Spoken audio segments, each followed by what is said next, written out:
Moin und herzlich willkommen bei der Firma Berotec. Heute gibt es mal keine Produktvorstellung und auch keine Einbauanleitung, sondern wir stellen euch unser neues Projekt vor.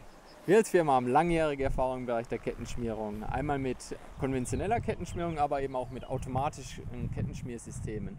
Wir stellen immer wieder fest, dass die Meinungen da weit auseinandergehen, dass die Erfahrungen auch teilweise stark unterschiedlich sind und deshalb wollen wir einen Vergleich machen, der einfach direkt, transparent, repräsentatives Verhalten von Vor- und Nachteilen darstellt.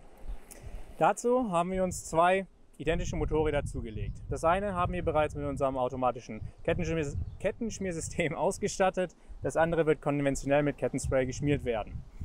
Wir wollen das Projekt anlegen auf ca. 1 bis 2 Jahre, also das soll der Zeitraum sein. Und in diesem Zeitraum wollen wir 20.000 Kilometer mindestens fahren. Wollen wir mal schauen, wie sich das Ganze entwickelt.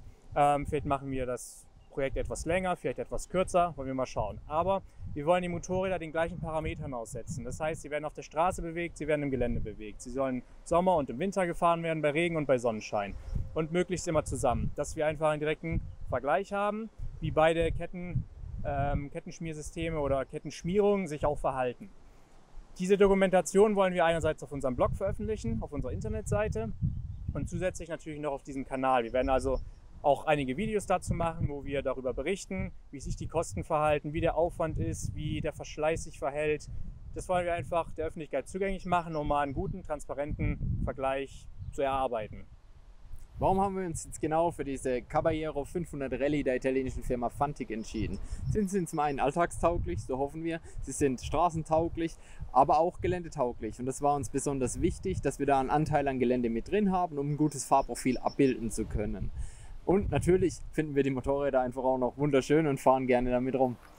Ja, wir freuen uns auf jeden Fall, mit diesem Projekt durchstarten zu können. Wir freuen uns, mit den Motorrädern unterwegs sein zu können, sind gespannt auf das Ergebnis, was wir dabei für Erfahrungen auch sammeln. Und wir würden uns freuen, wenn ihr mit dabei seid. Schaut also gerne auf unserem Blog vorbei. Abonniert am besten diesen Kanal hier, dass ihr keine Videos mehr verpasst. Und ja, bis zum nächsten Mal. Wir freuen uns drauf.